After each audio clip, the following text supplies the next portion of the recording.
It is Super Bowl weekend between the Chiefs and the Eagles. In this video, we're going to talk about some Chiefs teams, how they've looked in these years where they've been, going to 3 out of the last 4 Super Bowls. Which of those Chiefs teams do I think is the best? And we got a lot of other things to cover too. But this is all about the Super Bowl matchup between the Chiefs and the Eagles. So looking at these Chiefs Super Bowl teams from 2019, 2020, and 2022, I wanted to do a comparison of the position groupings on offense. So in 2019, 2020, and 2022, the Chiefs had Mahomes at the quarterback. They ranked very highly at that position all across the board. That's been the one consistent offensively, well, one of two consistencies offensively for the Chiefs offense. The second thing that's been regularly consistent is that the Chiefs have had a very good tight end group, mostly headed up by Kelsey in each of those 3 years. And then in 2019, I felt the offensive line for the Chiefs was okay. They had good bookend tackles, but up the middle, they weren't so great. They had Wisniewski and Ryder getting, the start in the Super Bowl. And then at the running back position in 2019, I felt that group was okay too. They weren't, one of the better groups. They were okay. In terms of wide receivers in 2019, though, the Chiefs, comparatively speaking, had the best wide receiver group that they've had in each of these 3 Super Bowl appearances. So I ranked the Chiefs' 2019 offense as very strong. 2020 was another story, though. Once again, Mahomes is starting, and the offensive line in this game was horrible in 2020. Both Schwartz and Fisher were injured, so the offensive line consisted of Wiley, Allegretti, Ryder, Wisniewski, and Rimmers, a group that just really had no chance against the Buccaneers' pressure. And then the running back group for the Chiefs that year in the Super Bowl was not very good either. They had Darrell Williams being the number 1 guy with a rookie Clyde Edwards-Helaire getting, a fair amount of snaps. The wide receiver group was very good, though. I would still consider this a good group in 2020 with Hill, Robinson, and Pringle, mostly because Hill is just an incredible talent. And the tight end group, once again, led by Kelsey. Then you have this year's Super Bowl team. And I think that this year's offensive line, this is the best offensive line the Chiefs have had going into a Super Bowl. And it comes at a perfect time because they're going up against an incredible front from the Eagles that is going to need to be have a wall stood up against them to keep Mahomes clean. So I think that it was close between the 2019 offensive line and the 2022 offensive line, but I like this offensive line better, mainly because they're so much better in the middle. With Humphrey and Tooney and Smith, I think those 3 guys are awesome in the middle of the offensive line. Brown and Fisher, I think, are a wash. I think they're fairly similar. And then Wiley and Schwartz, obviously Schwartz is better. But because the other 4 positions, hold up so well against the pass rush, I think that this is the best offensive line that Mahomes has had going into a Super Bowl. I think this is arguably also the best running back group that the Chiefs have had going into the Super Bowl out of these 3 trips. With Pacheco and McKinnon, I think that group is right up there with Damian Williams and Darwin Thompson. I think that I would give Pacheco and McKinnon the edge, though, because McKinnon's a better backup than Thompson, and Pacheco is more of a physical runner than Damian Williams, and McKinnon can still catch the ball like Damian Williams did. Then the wide receiver core. This is the weakest wide receiver core that the Chiefs have had in the Super Bowl, in these 3 trips that they've made, led up by Smith-Schuster and Kadarius Toney. And then probably Jalen Watson is going to be their number 3 option heading into the Super Bowl. We'll see if he can make some big plays. This group isn't bad. I think they're okay. But definitely the worst wide receiver group the Chiefs have had going into the playoffs. Going into the Super Bowl. Next on the defensive side. So take a high-level view. I'll start with 2022. In terms of their defensive tackle grouping, I think this is tied for the best defensive tackle grouping that they've had in these 3 years that they've been to the Super Bowl. And obviously, Chris Jones has led the charge in 2019, 2020, and 22. So I think that this group is pretty consistent. In terms of the pass rush, so the number one and number two pass rushers, as far as snaps went in the 2019 and 2020 Super Bowl, were Frank Clark and Tano Passanio. In 2022, the top two are going to be Clark and George Karlaftis. In my opinion, I think that while Passanio is a good player, I think Karlaftis brings a little more to the table than Passanio does. So I'm going to rank this Chiefs pass rush as the best group that they've had in this three-game stint of Super Bowls since 2019. In regards to linebackers in 2022, this is the best linebacker core that the Chiefs have had. In 2019, it was Hitchens and Damian Wilson and Reggie Ragland. In 2020, it was Hitchens again, Ben Neiman, oh my goodness, and then Wilson again. And this year, you have Bolton, Gay, and Leo Chenal. This group is much better than in years past. In terms of the cornerback position, I think this is actually the worst grouping of cornerbacks the Chiefs have put out there in the Super Bowl games, these past three Super Bowls for the Chiefs. Ward and Breeland kind of led the charge in 2019 and 2022. Ward was very good. Breeland at times could be sneaky, underrated. And, after this game, I might say, you know what? I actually think that Snead, McDuffie, and Watson and Williams, I think that group is as good as Ward and Breeland and Fuller and Ward and Breeland and Snead. So I don't think that this is a cornerback group that is significantly worse than 2019 and 2022. I think the jury could still be out, but for now, I've got them just a shade worse than the cornerback groupings in 2019 and 2020. In terms of the safety groupings, I think this safety group is as good as the safety group in 2020, but not as good as the safety group in 2019. Well, you might ask, well, in 2019 and 2020, they had the same players, but that 1 year made a lot of difference. And both Matthew and Sorensen, especially Sorensen, started to fall off. Their talent level was dropping. They were getting a little older. And I think the Reed and Thornhill combination is as good as, if not maybe a little better than the Matthew Sorensen combination in 2020. So defensively, positionally, this Chiefs defense has gotten better in terms of in the 2022 Super Bowl compared to the past Super Bowls they've been in, has gotten better in terms of pass rush, has gotten better linebacker play, has gotten slightly less efficient defensive back play, in my opinion. But cornerback grouping, depending on what happens in this game, can change my opinion on that. But as of now, I'd rank them behind. Overall, as a team, though, I think that this Chiefs team is tied with the team in 2019 heading into the Super Bowl in terms of overall quality of players, both offensively and defensively, the unit as a team. And I think that they can win this Super Bowl. I think this is the best team the Chiefs have had, since 2019, in my opinion. And a lot of it has to do with the way the defense has started to ramp up heading into the postseason in their last two games in the postseason. Statistically speaking, the 2019 Chiefs versus the 2020 Chiefs versus the 2022 Chiefs. These are full team stats. So all three teams, all 3 years had a really great record. All three teams had a good SRS score, top 7. The 2019 and 2020 teams had a good turnover differential. This is the worst turnover differential team the Chiefs have had in these 3-game Super Bowl span. In 2022, they're -3 in turnover differential. In terms of point differential, all three teams are very good, hovering around top 5. This is where it gets interesting regarding penalties. So both in 2019 and 2022, the Chiefs were bottom third of the league in terms of getting penalized a lot. In 2022, they improved that to become fairly average, and they were penalized 94 times, which ranks the 13th best in the NFL. This is interesting because Carl Cheffers is going to referee this game, and we all know that the Chiefs are 1-6 versus the spread in the last 7 games. Carl Cheffers has called for the Chiefs. We all have bad vibes about Carl Cheffers in this game, so anything to help reduce those penalties or getting caught will help.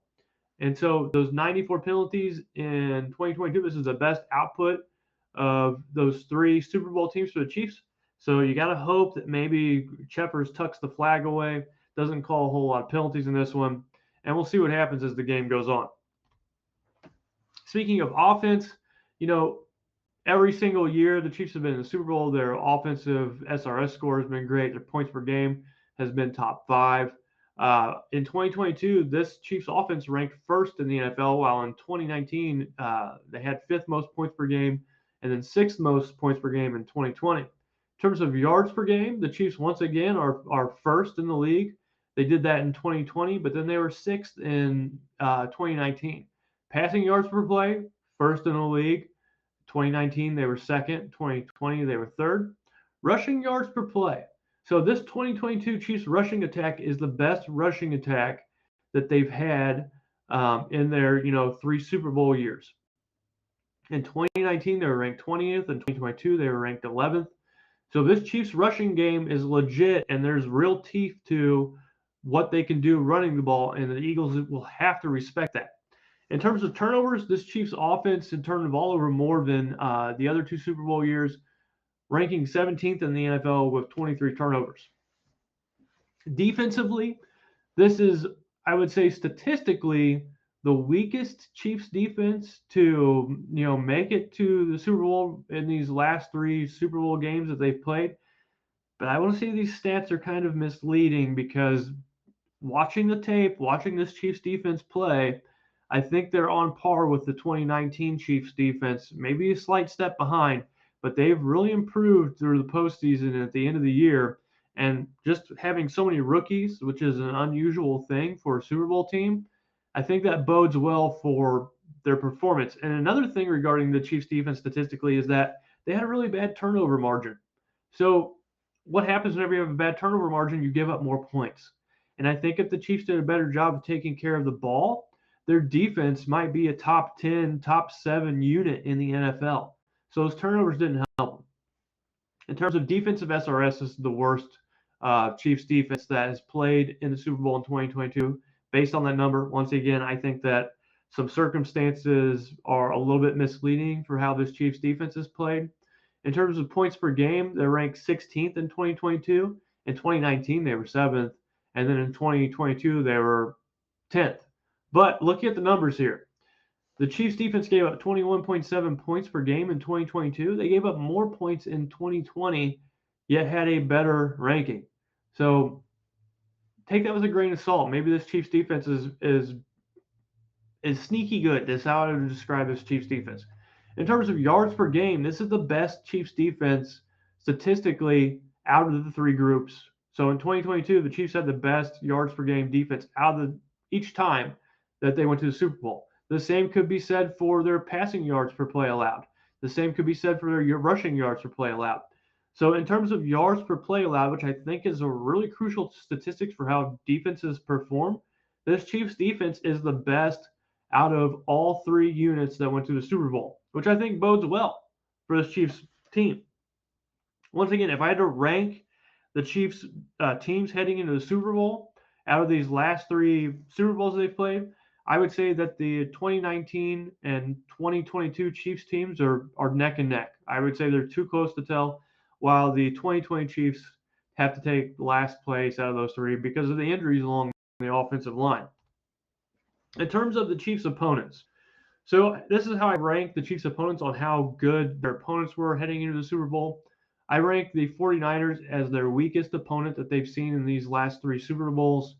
The 49ers had Garoppolo, quarterback, phenomenal defense, but offensively, they just didn't quite have the firepower to get it done whenever it counted. And they were being led by Garoppolo, who has, some propensity to turn the ball over in unfortunate circumstances. So that that 49ers team was the least talented or the least best team the Chiefs have seen in this 3 Super Bowl stint here. In terms of number 2, I think the Eagles are the number 2 team. They have played a weaker schedule, and we're going to get more into that here in a little bit. But they have an excellent pass rush. Jalen Hurts is a young, budding quarterback. They have an awesome run blocking unit. They have a really good run game. Sanders is no joke. They have 3 running backs who can contribute. Jalen Hurts is a threat to run the ball. They have good receivers on the outside. They have a serviceable tight end. Their pass rush is off the charts. This is a very good Eagles team. I can almost say that they're 1B to the Buccaneers. And I think the 2020 Buccaneers were the best team that the Chiefs have played in the Super Bowl. That team led by Tom Brady and that defense, they were a juggernaut on offense. They had so many names, catching the ball for that team. Defensively, they just were a solid unit. Todd Bowles was the coordinator for that group, and that was just an epically good Buccaneers team. But the Eagles, I would say, are close to that. So this is going to be a hard game for the Chiefs to win. But we talked about the schedule that the Eagles have faced. And there's a fella on Twitter who I thought encapsulated and analyzed this issue of the Eagles' opponents they've played and dissected it in such a way that I thought was worth sharing with everyone because it basically stated what I wanted to say in as simplistic as terms as possible. And I think that this is an awesome tweet or series of tweets, awesome thread from Sharp Clark. So I'm just going to go through and read it to you. So the Eagles haven't played anyone is a popular talking point this week. They have faced a historically easy schedule when looking at the context, not just win-loss records of opponents. But teams that dominate bad teams don't suddenly fail when playing good teams. However, teams are impacted by schedule variance in unique ways. Some teams are built for tough competition, while others look relatively strong against weaker competition. If a team built for bad competition only plays bad teams, performance could be inflated. Teams built this way are typically much more efficient in the pass game in favorable game scripts than negative game scripts. So, Sharp Clark did some data analysis on Jalen Hurts and the Eagles, and the splits they found were significant. On plays where Philadelphia had a greater than 49% win probability, Hurts' career EPA per dropback is plus 0.191. When Philadelphia had a less than 50% win probability, Hurts' career EPA per dropback is plus 0.037. That's a gap of about 0.154. On plays where Philadelphia had a 49% win probability, Hurts' career EPA per dropback is 0.191. So to reiterate, when Philadelphia had less than 50% win probability, Hurts' career EPA dropback is plus 0.037. Once again, that's a gap of 0.154. So now, most quarterbacks are more efficient in positive game scripts, both due to correlated factors, weaker opponents, for example, and the advantage of teams' expected runs. But the gap has a median around 0.030. Hurts' number is a big outlier. So what we're saying here is that, or what Sharp Clark is saying here is that in games where Jalen Hurts had the lead and his team was expecting to win and they were cruising, he performed incredibly well. In games where the Eagles were behind or trailing or struggling, he performed not so well. And the difference between those two performances was one of the largest gaps in the NFL. So you might want to kind of say, and I don't really want to say this because I don't want to talk any smack on the Eagles because I think they're truly a great football team and the two fan bases have a lot of respect for each other. But what Sharp Clark is saying here in essence is that kind of Jalen Hurts overperformed in garbage time in 2022 and throughout his career. So it's kind of the argument that he's laying out here. So Hurts' numbers as far as that variance between those two splits is a big outlier. So comparing that to Patrick Mahomes, his EPA per play when their win probability was greater than 49% was plus 0.27. His EPA per play with the win probability less than 50% was plus 0.364. So Mahomes is significantly better when he's expected to lose. He is a massive outlier on the other end. So Jalen Hurts plays better when his team is expected to win. Mahomes plays better when his team is expected to lose. So Mahomes here has a major clutch factor. So given Hurts's massive splits, the fact that the Eagles have played an easy schedule could mean that the Eagles' offense, particularly their passing offense, has outperformed. If the Chiefs put scoreboard pressure on the Eagles, we might see a down performance from this offense, particularly if forced to play from behind. And then one more metric to look at the relevant strength of schedule and how the quarterbacks performed based on quality of defense. So against good defenses, Hurts's career EPA per play is negative. It's negative 0.019.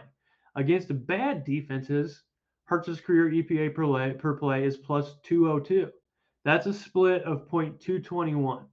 By comparison, Mahomes against good defenses has a plus 273. Against bad defenses, he has a plus 0.326. That split is only 0.053.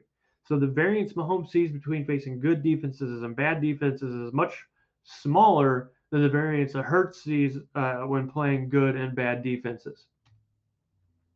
So whenever Hurts sees elite defenses, he is a minus 0.088. And versus non-elite defenses, he is a plus 0.0172. Mahomes versus elite defenses is a plus 229. And then versus non-elite defenses is a plus 313. So however you slice it up, Mahomes has been much better at handling the best defenses than Hurts has been, absolutely and relatively. And this data set might be less relevant because the Chiefs are right on the cusp of a good-bad defense this season, but it demonstrates the importance of the Chiefs' defensive performance in this matchup. So basically, what that all boils down to, and going as simply as possible, Mahomes plays clutch whenever his team is down. Mahomes does a great job of keeping his performance consistent versus even great defenses. So going into this game, what this tells me is that Mahomes is the guy that you want starting for your team in the Super Bowl. Mahomes will be able to, at least from his performances all throughout, his career, will be able to perform well against this really good Eagles defense. You cannot say the same thing for Jalen Hurts statistically. If the Chiefs play a good defensive game, Jalen Hurts might have some major problems. We saw that he had some issues with his shoulder. And so the number one thing that you would hope the Chiefs can do defensively is stop the Eagles' rushing attack. And we'll get to that in the keys of the game. Once again, kind of just simplifying this, Eagles have played an easy schedule, and they've dominated that easy schedule. But when they've been challenged, they've had a hard time handling that challenge. They're worse of a team whenever they're challenged. This is why in this game, if the Chiefs win the coin toss, this might be one of those rare occasions where you want the Chiefs to receive the kickoff. So if the Chiefs lose the coin toss and they get the ball first, I'm going to think that's an advantage for the Chiefs. If they win the coin toss, I want the Chiefs to elect to receive the kickoff. And I would not say this versus any other opponent. This is the one time I would make this suggestion. Regarding the keys to the game, my first key is what we just mentioned.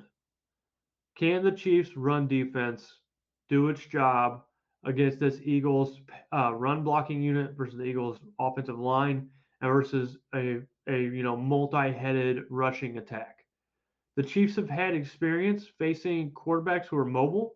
They saw Malik Willis versus the Titans earlier in the year. They've played Lamar Jackson a number of times. They played Jalen Hurts before. And I've always come away from those games being impressed with how Spagnuolo handles those mobile quarterbacks. The Chiefs have players on this team who I feel comfortable making a tackle versus Jalen Hurts in space. I think McDuffie can do it. I think Snead can do it. I think Cook can do it. I think both Gay and Bolton can do it. So there's a lot of guys on this Chiefs defense who I feel comfortable with making tackles as far as Jalen Hurts is concerned. The running backs are a little more difficult of a story. I don't think the Chiefs haven't had the same amount of players available on the defense who are able to make a one-on-one tackle against these Philadelphia running backs. So it's going to have to be a tackle by committee. So that's the next thing. When the ball is ran, the Chiefs have to be swarming to it. That's my second, key point of this game. The Chiefs have to swarm to the ball on defense. Spagnuolo, third key, has to have an amazing game plan for this game where they take away the run. There has to be a focus on making Jalen Hurts win this game with his arm. We don't know what his status is regarding his health, so maybe that plays a factor in this game. Another key is that the Chiefs' offensive line has to ball out against the Eagles' pass rush. The Eagles typically rush 5. If they're able to protect Mahomes when the Eagles are rushing 5, it's going to be a rough day for the Eagles secondary, because I think that this Chiefs defense can pick apart. This Chiefs offense can pick apart the Eagles secondary if they're given time. If Mahomes can just get enough time in the pocket. And then lastly, the other key to the game is what injuries are going to play a factor. Can Juju Smith-Schuster and Tony be key players to this game? I think in the Bengals game, they were going to use Tony as sort of the X factor. And we'll see, if he's available versus the Eagles. I'm hoping he's good to go. But all in all, those are my keys to the game. And then lastly, I want to talk about narratives. The first narrative is if the Eagles win this Super Bowl, what will be said? Well, we'll talk about Jalen Hurts like he's a made man. Jalen Hurts could potentially be discussed as the new up-and-coming quarterback in the NFL, and look out because he might have a chance to beat Brady's record. And that's really what a lot of this is going to dilute to, is beating Brady's record, which I think is totally unfair. It's 7 Super Bowls is so hard to get to, and I just don't think that's a super fair comparison to draw to any quarterback. Once again, if the Eagles win, Nick Sirianni will be put on a pedestal, and the Eagles will be looked at this awesome franchise, and which they should be. Howie Roseman will be elevated as the best GM in football. And then regarding the Chiefs, they'll talk about Patrick Mahomes, missing his opportunity, playing 3 Super Bowls and winning only one of them. Lastly, if the Chiefs win, then Andy Reid, Patrick Mahomes, and Brett Veach are all going to be exalted as being, the top unit. The team to go after. Patrick Mahomes is leading a dynasty for the Chiefs. And if you were to fast forward 3 years and look back on this game, and this is where I'm going to predict the Chiefs to win this game. But if you fast forward those 3 years and look back and think to yourself, yeah, there's a young, budding Jalen Hurts, trying to win this game versus Patrick Mahomes, a guy who's been there. This is his 3rd one. Of course, the Chiefs were going to win that one. I think that in hindsight, we're going to look back on this one and be like, yeah, this was a Patrick Mahomes game. He's one of the greatest quarterbacks we've ever seen. He has the playoff pedigree, the career success so far. The trajectory is off the charts with Mahomes. So I think if you look back on this one, you're going to be like, why did I even doubt the Chiefs in this game? And that's why I think they're going to win, because they've got Mahomes and the Eagles don't. But with that said, that's all I've got, in this video. And here's to, a hard-fought Super Bowl game. Hopefully you all have fun. I'm going to be watching it with my family, so hopefully you have a good crew to watch it with too. All that said, make sure you like and subscribe to this video if you've not done so already, or subscribe to the channel if you've not done so already. And let me know what your predictions are for this game. Do you think the Chiefs are going to win this Super Bowl? What are your keys to the game? Do they line up with mine? And then what do you think about the 3 Super Bowl teams, 2019, 2020, and 2022? Where do you think the Chiefs rank in that grouping? Do you think I nailed it? Do you think I got it wrong? Just let me know in the comments. As always, this is Gary with RGR Football Gridiron Lines signing out. Let's go win another Super Bowl. Let's do it, man. Patrick Mahomes can do it, so let's see it happen. Let's go. Thanks for watching this video from the team at RGR Football. Click these videos to see more and subscribe to RGR Football.